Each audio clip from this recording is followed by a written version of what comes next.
Let's talk a little television this morning on this Pure Michigan Monday with Michael Patrick Shields. By the way, of course, let's make the Space Shuttle Endeavour our Northwood University Leader of the Day. Northwood University celebrating 51 years of producing leaders and celebrating free enterprise. Wasn't there a shuttlecraft called the Enterprise? That was the original one. I think it never went into space, but they tested it, if I'm not mistaken. Used to take it up on a jumbo 747 and let it glide into the ground. I'm pretty sure that's how that worked. Mike Hughes, you can find him at mikehughes.tv. He also writes at lsj.com. Very wired into Hollywood and wired into us this morning. Good morning to you. Good morning, and then I'll tell you, this is a really busy week for TV. This is the week when all the networks announce their new schedules, and the ones for ABC and Fox have already started to leak out, and the others are coming pretty soon. I hear that NBC is going to tell everyone that they're planning on Sunday Night Football, and they're planning on the Celebrity Apprentice this fall.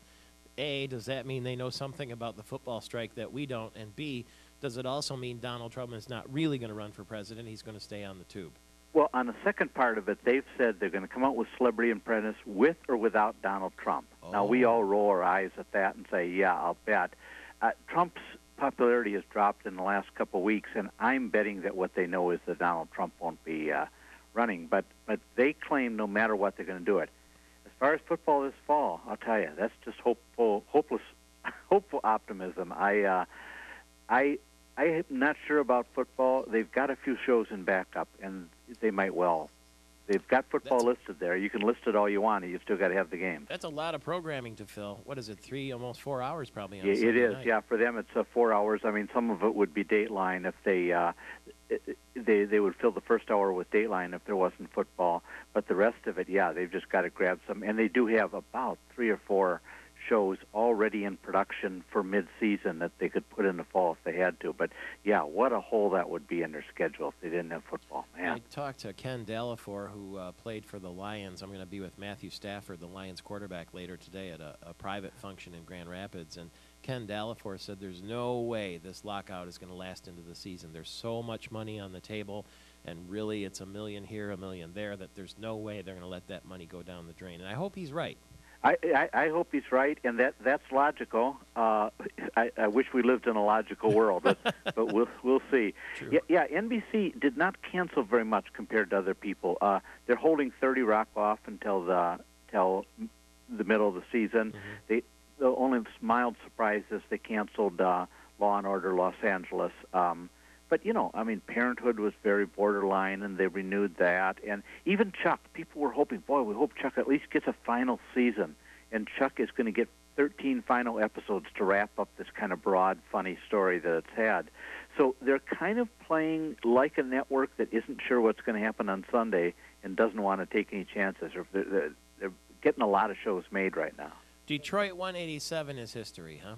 That's too bad, yeah. We kind of knew it would be, but now it's official. And the thing about 187 is, okay, its ratings were so-so on Tuesday nights, but then along came this Body of Proof, Dana Delaney's show, and it has sometimes doubled the ratings in the same time slot that 187 has. And so we knew, okay, that's the end of that. So, yeah, Detroit's renewing Body of Proof. They're renewing only one other new show, ABC has, and Happy Endings.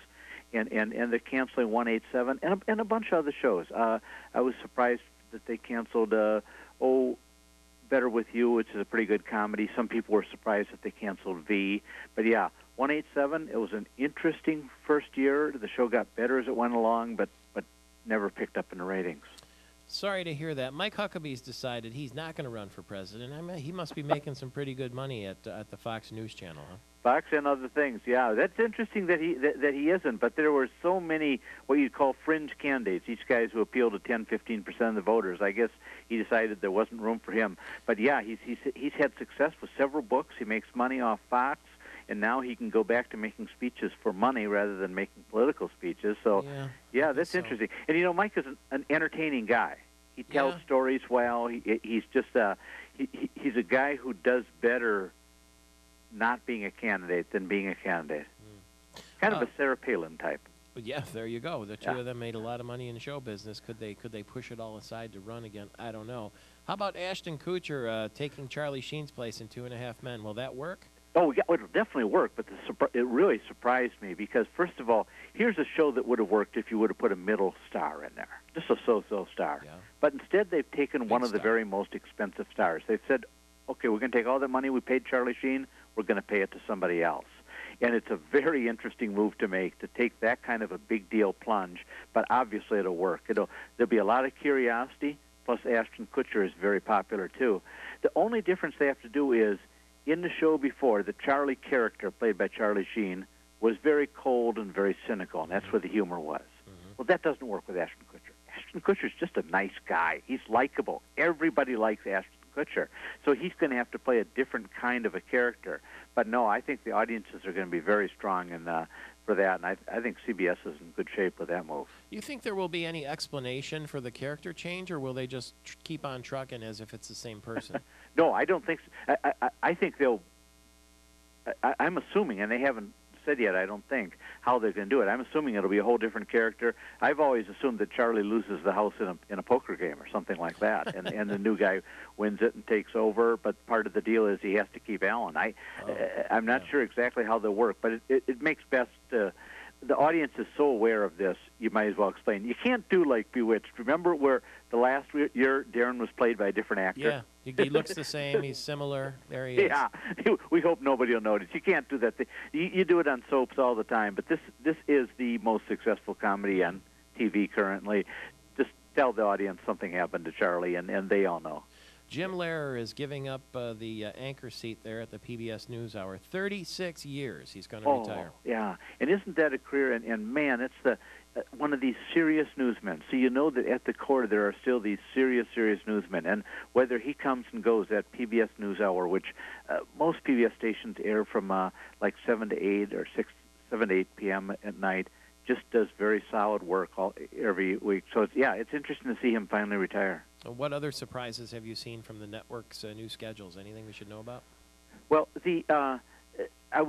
Fox surprised me the most by canceling Human Target and the Chicago Code. I thought the Chicago Code was a great show. ABC surprised me a little bit by canceling Better With You. And then there are always occasionally shows that aren't cut, which please you. Certainly Fox pleased me by renewing Fringe, and that was really Fringe ratings, absolutely. NBC renewed Harry's Law and Chuck, and ABC renewed Happy Endings, this comedy that just started. So that was good news. Plus, there'll be a lot of interesting stuff. I mean, NBC this fall is going to have American version of Prime Suspect, and they're going to have a show set in the early days of the Playboy Club. I think those are both interesting concepts, and they both have to be period pieces one way or another. What is sometimes the nostalgia is big, and even if it's recent nostalgia. Very quickly, how's The Voice doing? The Voice is doing great, and so it's going to be back at mid-season. It's going to be the sing-off this fall on Mondays, and then at mid-season The Voice will be back. And so NBC more than ever is plunging into reality shows. They really, NBC, dominate in the news department, don't they? Yeah, NBC's doing big in that, and so both Today Show and Brian Williams at night, and so that they're doing very, very well. Hey, speaking of news, also we wanted to mention how good this show tonight on PBS, The Freedom Riders, is. The Freedom Riders, says Mike Hughes. You can find him at mikehughes.tv or lsj.com. It's Michael Patrick Shields.